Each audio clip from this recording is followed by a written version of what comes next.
Мин бүгінгі кешебізде Илмир Низамовның ижад кешесінде деп әйтергә була. Кунак кебек һәм инде әлбәттә катнашучы кебек, чөнки без Илмир белән бик күп кенә аның музыкасына язылган спектакльләр кую белән дә шөгыльләнәбез һәм инде аның әсәрләрен бик теләп башкарабыз. Шуңа күрә бүген дә аның ике әсәрен башкарам дип килдем һәм бүгенге кичәбез бик яхшы үтәр дип ышанып калам. Безгә бер-беребезгә тупланырга кирәк дидек һәм бу идея Казан дәүләт консерваториясендә үткәрелгән түгәрәк өстәлдә туды. Һәм мин бүген озак сөйләп тормыйм. Кыскасы, бүгенге героебыз безнең композитор Илмир Низамов, аның иҗаты белән якыннанрак танышабыз, аның тормышка, дөньяга карашы, иҗаты белән танышырбыз. Инде безнең сентябрьдән шушы Калит яңа буын җыеннары ай саен үткәрелеп киләчәк. Һәм инде ул берсендә рәссамга багышланырга мөмкин, икенчесендә артистларга, өченчесендә яшь режиссерга. Кыскасы, әгәр дә сезгә кызык булса, без сезне киләсе очрашуларыбызда көтәбез. Әлегә инде Илмир Низамов иленә сәяхәтне башлыйбыз.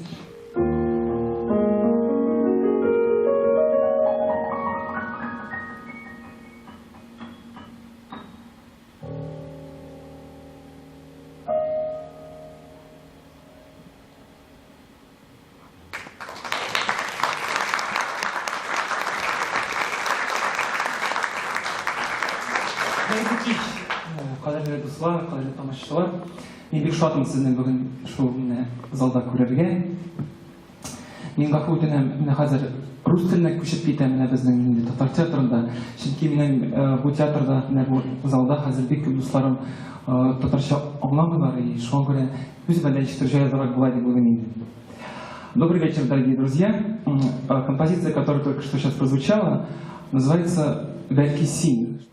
Вот я часто об этом говорю и думаю, почему-то татарское в наше время часто ограничивается чем-то вот сугубо очень национальным и, можно сказать, таким вот прямолинейным. Это обязательно деревенская культура, обязательно какие-то вот расшитые наряды, вот, да, там, в цветочек, скажем так. Обязательно пентатоника чистая и пошло-поехало. Вот. Мне это, не то, что не близко, я считаю, что просто татарская культура гораздо богаче, гораздо больше, ее возможности шире этого. И 24 yaşında o konservatuariyada opera yazıp tamamladı. Muzika tarihinde anda kompozitorlar bik təsirək 4-5 kine şularının birisi Rahmanинов. Мен Илмирni şul 22 yaşlarında bile başladım. O opera yazası keliyor turunda etti. Bizni elbette onun okutuşusu Lupov tanıştırdı. Hem ben maksus bütün işimni taşlap Ilmir Nizamov için Altın Kazan degan libretto yazdım.